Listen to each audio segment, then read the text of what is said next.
Welcome to Oasis Church, those of you who are online, and welcome to you who are here in person this morning. My name is Pastor Christine Ockenfels, and my role here at Oasis Church is the oversight of pastoral care, small groups and prayer. And if you haven't met me, please come and say hello after the service. I'd love to meet you. Well, today, I don't know if you know, but we're talking about a very unique topic, which is called great sex. And you seem to be quite excited there, but for me, at first, it felt rather strange to be talking about sex, especially in church, but from the pulpit. So I was a little bit unsure of myself, but I do want to say, if you do have children here, this is PG. It's up to you whether they stay or they go. It's pretty tame from my perspective, but I do mention a couple of sexual words, okay? I can't avoid it. All right. So you're ready. Yui's ready, everyone. Shall we begin? Okay. Well, sex is an essential element of marriage. God created it as a gift and a blessing for husbands and wives to enjoy in the safety and sanctity of marriage. But you know, sadly, we live in a fallen world, a world full of immense sexual brokenness and shame. On every level of society, we encounter the painful reality that something so perfect and beautiful has gone terribly wrong. And I want to begin this sermon on great sex with a question. So I'm getting right into it from the beginning. Can you honestly say that you believe that your gift of sexuality is a good gift from God? I just want to get you to think for a couple of seconds. Can you honestly say that your gift of sexuality is a good gift from God? Well, I'm sure that many of us at some time have felt that sex is a burden and not a gift to be treasured. And you know, this creates huge challenges, not only within marriage, but also in how we relate to the opposite sex, as well as impacting future generations on their view of sex, marriage, men and women. So this topic I'm talking about, sex in marriage, is actually a vital topic for us Christians to talk about. So, in preparing this sermon, I began to wonder if it's not time that God's people began to reclaim what belongs to God, and that is healthy sexuality. The world has set a standard through movies, advertisements, language and social media and so much more, which is leading us to be a sexualized world. Sex is good and God created it. And the way God created it is good. And it's more than good. It's perfect. So, I'd like to begin this sermon by changing the name of this sermon, of great sex, which brings up thoughts of instant gratification. And I'm sure when I've said good sex, I'm sure some of you here have had some thoughts go through your head. I want to move from that thought, and I want to call this sermon Godly Sex, which is excellent sex. Am I making sense?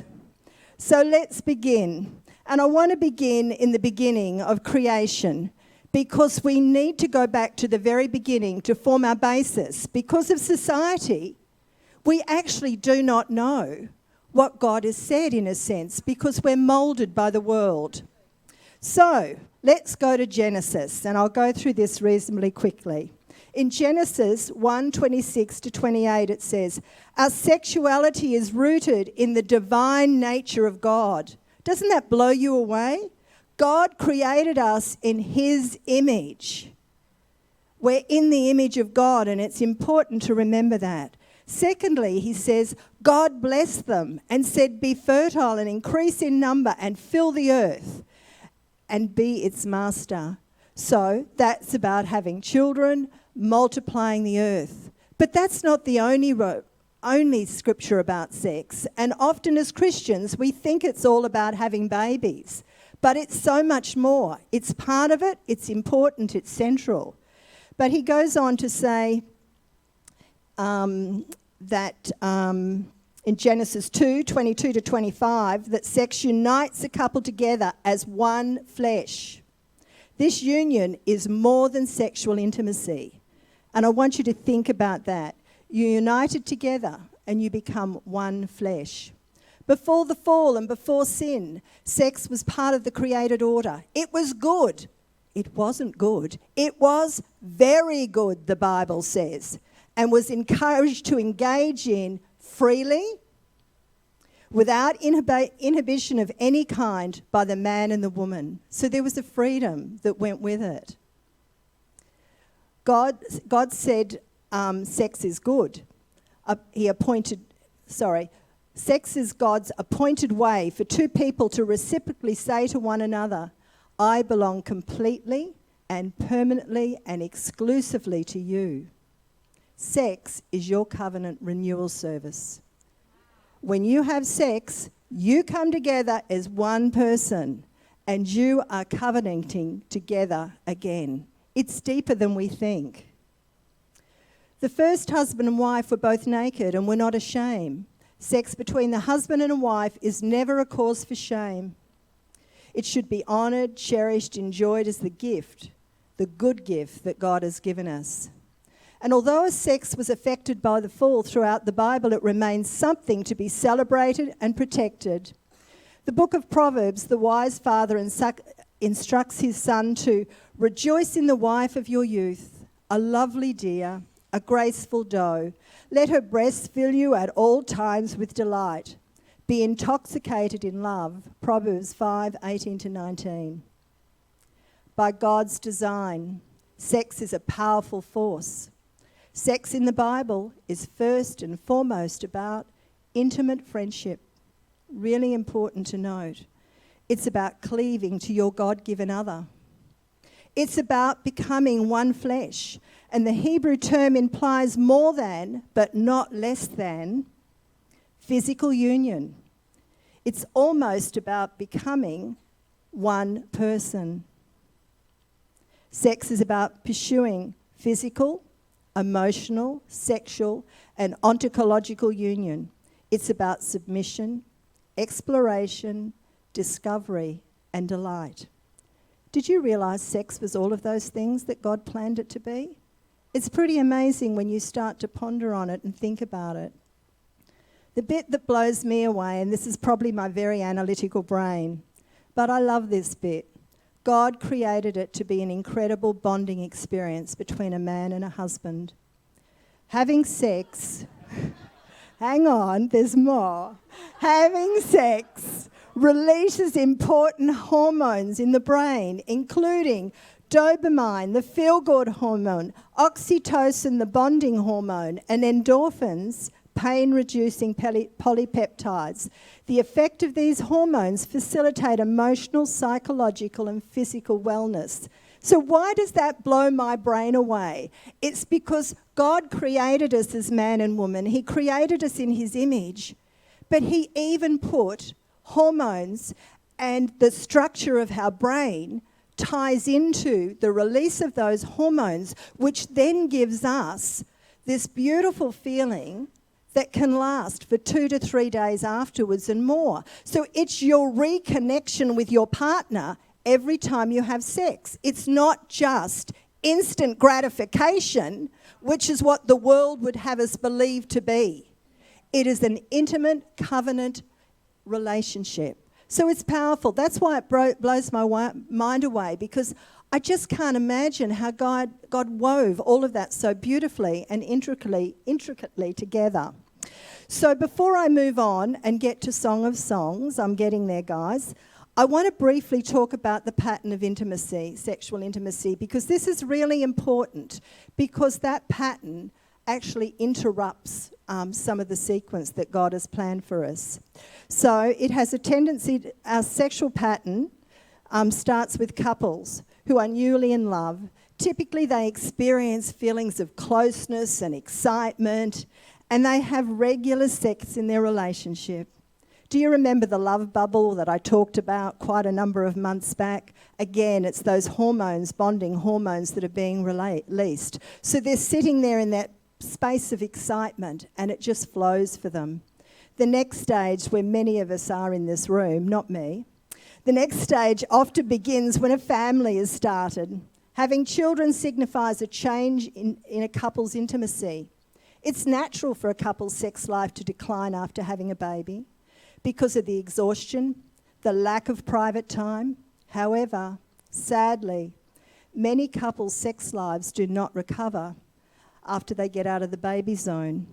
Priorities shift, raising kids, juggling careers and household responsibilities. And sadly again, this stage is where divorce quite often follows because they don't reconnect the connection. And then in the third stage, even if you don't have children, the newness of the relationship wears off after 3 to 4 years. Typically, this is when sex becomes more routine. Intimacy breaks down at this stage because couples don't talk about their sex and they aren't intentional about connecting up with each other.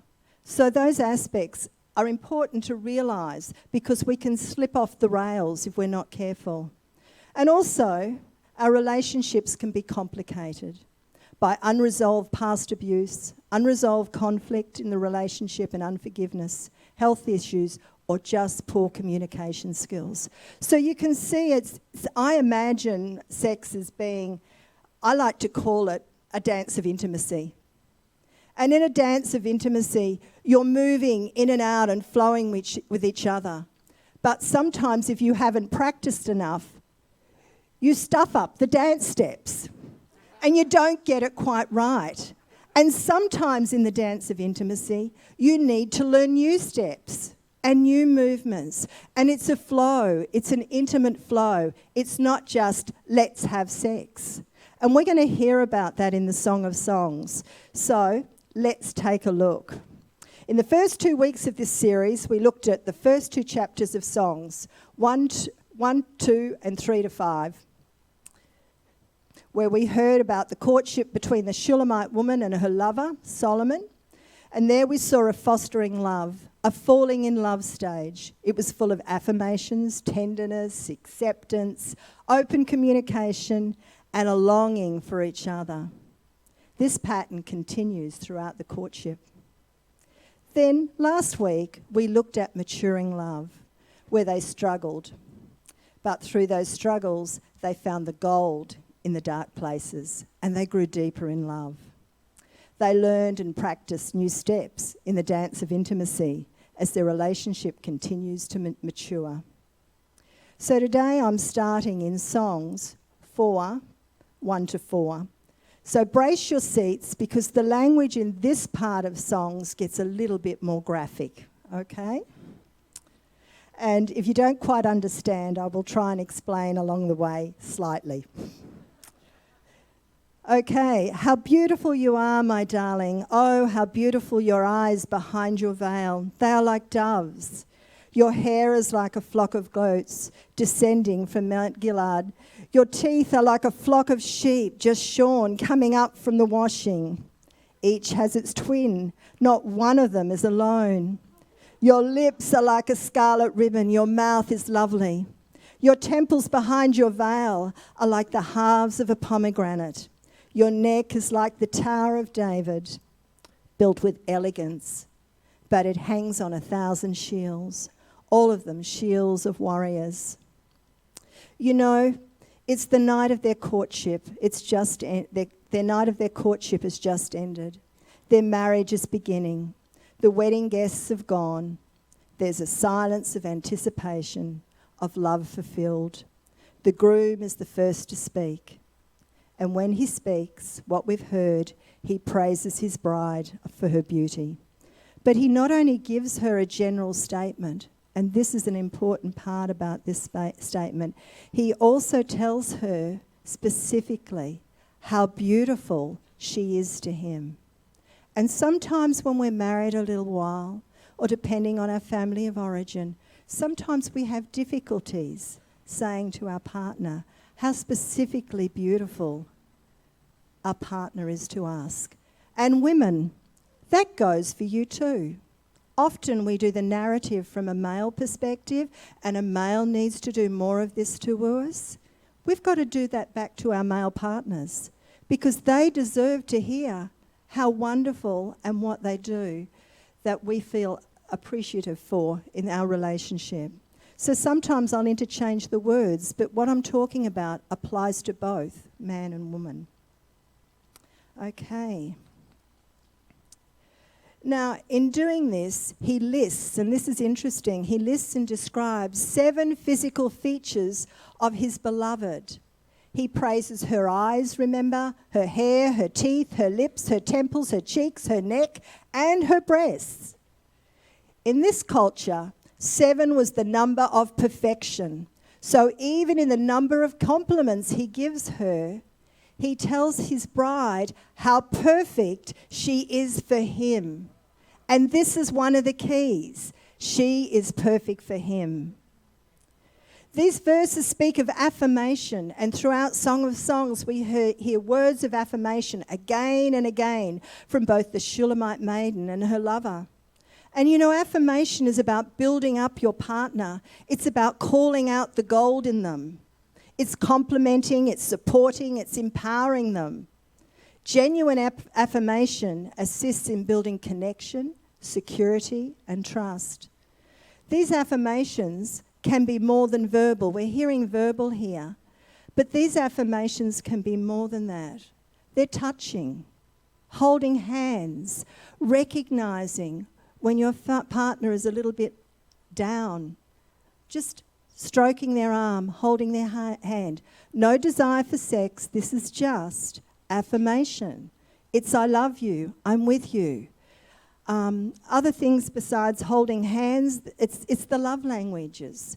We've got words of affirmation, but we also need to get a lot of other aspects of affirmation too that are going on for this lover.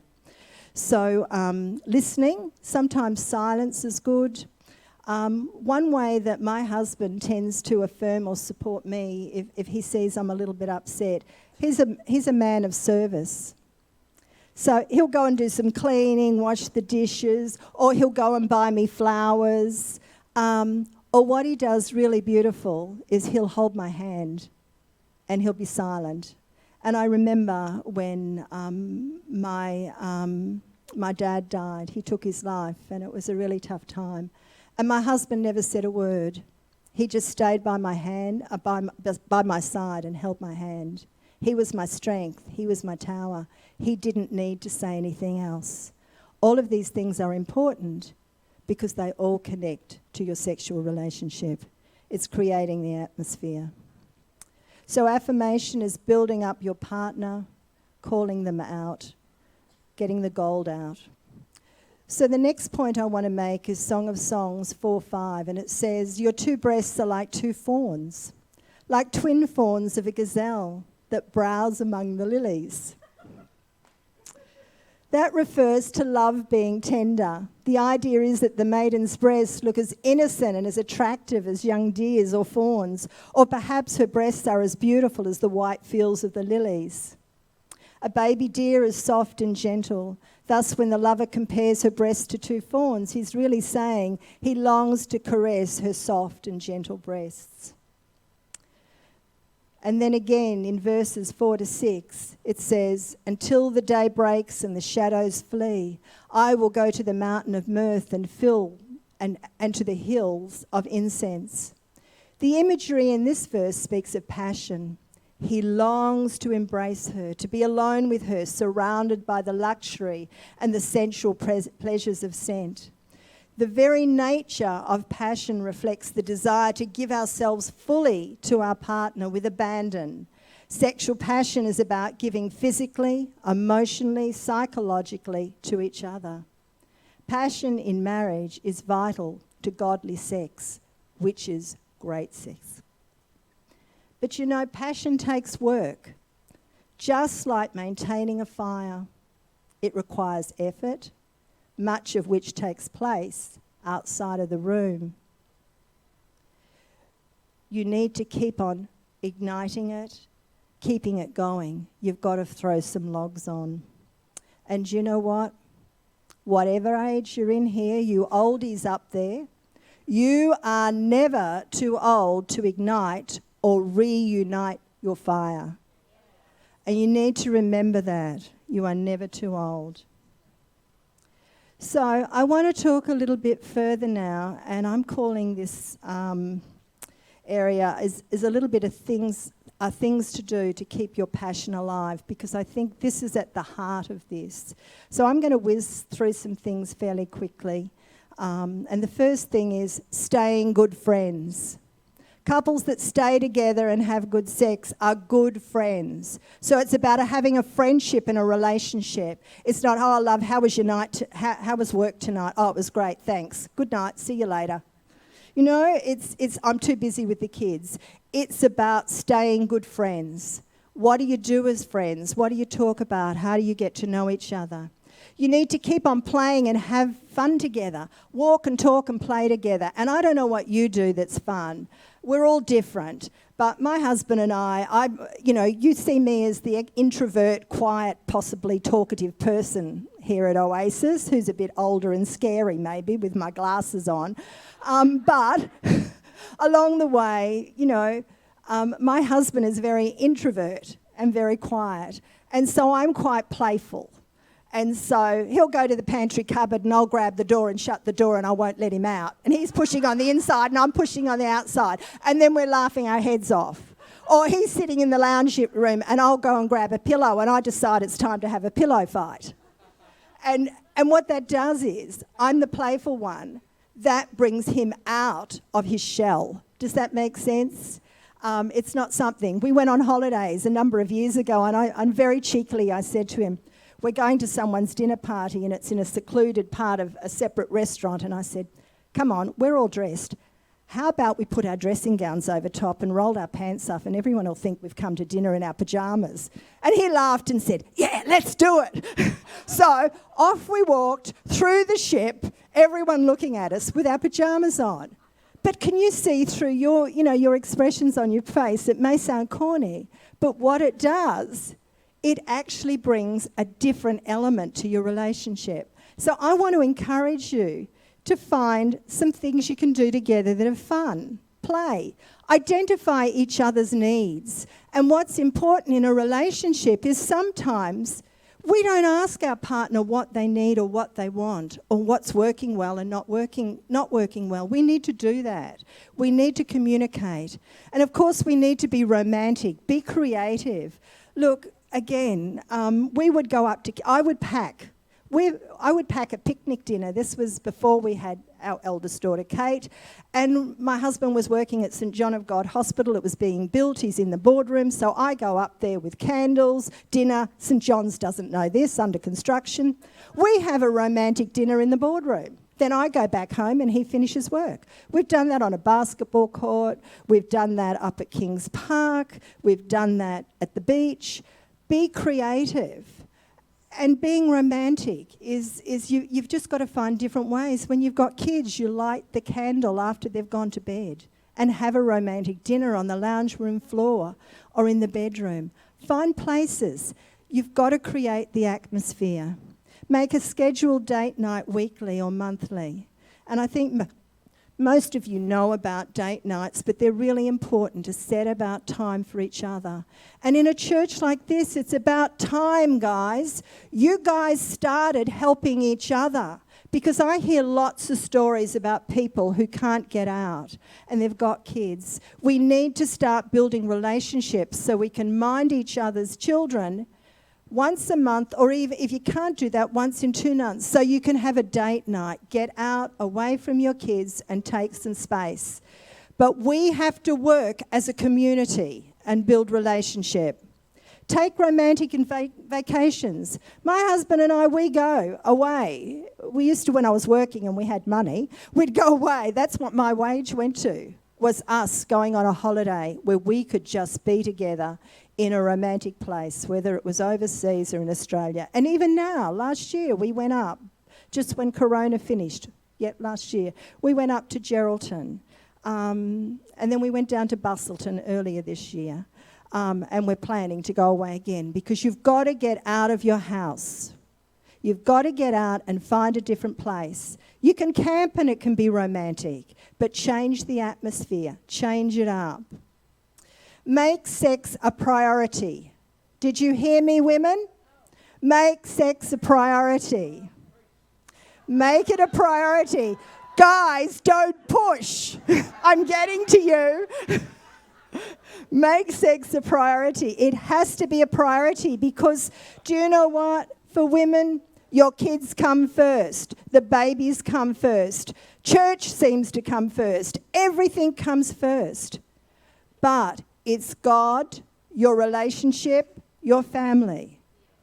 Church. Really important for us to grab hold of that, because a sexual intimacy relationship is what holds you together.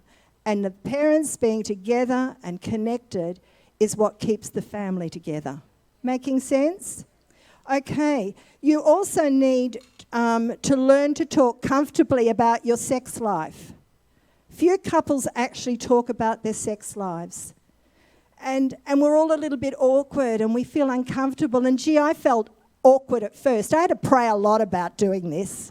If you asked me to do a workshop, I'd be fine. But putting me on the pulpit, I was really nervous. So if you're out there and you've not talked about sex with your partner, I want to say take a risk. Start talking to them about sex.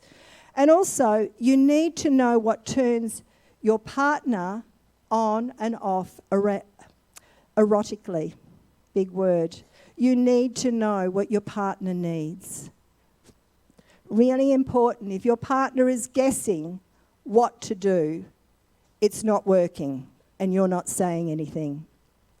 And lastly, in this area, I think we need to redefine. I'm going off the planet now. We need to refine what intimacy is. People often think that sex has to be a big production with intercourse and orgasms, when in reality, what's most important to couples, especially to many women, but also to a number of men as well, is to connect and be intimate. Being intimate can be as simply as talking and cuddling or affectionately touching. Ask your partner to focus on what's called outercourse, which is touching, massaging, kissing and cuddling. And discuss the possibility of having these types of sessions without even feeling obliged to have intercourse. The main thing is to make having an intimate connection with your partner a priority. Think about what makes you feel close and what you enjoy sexually, and then ask yourself, how can I create that for my partner? When we lose the passion, we start to look for the counterfeit. And that's where pornography, affairs, and flirting comes into the picture. But if you fan the passion, you are less likely to get caught up in any of those things. So now I want to talk very briefly about the Song of Songs 4:7. So we're going into the verses again. All beautiful you are, my darling, there is no flaw in you. Previously, I think it was last week or the week before, we heard that the maiden doubted her lover, her beauty, in Songs 1:5-6. Yet here he's assuring her that she is the most beautiful woman for him. He loves her just as she is, despite how she sees herself. He continues to affirm, encouraging her. He is accepting. And godly sex is secure, empowering, and tender. The world attempts to show men and women images and ideals that are false standards of beauty. And do you know what? Your spouse, men and women these days, is the standard of your beauty. What you see on the movies, what you see in the street is not the standard of beauty for a marriage. You chose a partner who you loved, you fell in love with them. They are the standard of your beauty, none other. And the world attempts to show men and women images, as I've said, that are false standards. Throughout the Bible, we see verses where throughout the Bible we see see verses that sex is not about us and our needs. It's about building pleasure and love to our spouse. It's I'm getting tongue-tied today. It's other-centered. I'm getting too excited. It's other-centered. And that's the key to this. Sex is other-centered. It's not about you. It's not about your needs. And unfortunately, the world would tell us it is about our needs. Okay, so next one is Song of Songs 4:12-16. It says, "You are a garden locked up, my sister, my bride. You are a spring enclosed, a sealed fountain. Your plants are an orchard of pomegranates with choice fruits and all the finest spices. You are a garden fountain, a well of flowing water streaming down from Lebanon." This garden suggests separation. The maiden's sexuality was to be focused on and set apart for her beloved. She was not a public garden. This suggests sacredness. The maiden's sexuality was something holy, and both she and the beloved were to be she and the beloved were to regard it as such. Also, the maiden's security was to be respected and not violated, even by the beloved. It was only to be expressed in the context of security. This is a really special verse because it talks about sex being holy and sacred. And that's what's really important, because we live in a world where our images are not about sex being holy and sacred. They're not about having sex in the image of God. They're about instant gratification. But godly sex is about nurture, appreciation, passion, connectedness. It's lifelong intimacy. And that's what God's called us to. It's a very, very special union. And it's a very pure union. And guys, it's not easy. I've been married 48 years in February. And during that period of time, it's like a roller coaster. But my goodness, I hate roller coasters, but this roller coaster, I love my husband more today than I loved him when I married him. I see him in such a different way to how I saw him when I married him. Is sex better? It's different. Is there ever better? When we're comparing better and better and better, we're missing the point. It's different. It's unique for your stage, your age, where you're at, and the complications that come with it. It's a gift of God, and it's a gift to be cherished and nurtured. As a society, when we look for the cheap, the quick, the excitable, we miss out on the blessing God has for us. So the very last thing that I want to say this morning is that our attitude towards sex says something important about the state of our hearts. Because in our hearts, it's where we carry our disappointments, our wrong attitudes, our emotions and feelings towards sex. In our hearts, we cannot hide from our hurts. So many men and women have lost the joy of sex. It's been stolen from them. They have been sexually violated, been told negative stories about sex, and fed false images of sex by the world and their families. Others has given up on sex through broken and damaged relationships. Each of them have holes in their hearts. Today, you're at a crossroads with your sex life. You can either stay in the place where you are, or you can choose to make changes. And maybe these changes for you are heart changes. Letting go of past hurts from your family of origin, abuse, shame, or disappointment with your partner, unforgiveness, and many other things. Whatever is inhibiting your sex life, or maybe you just need to learn and practice a few more steps of the dance of intimacy.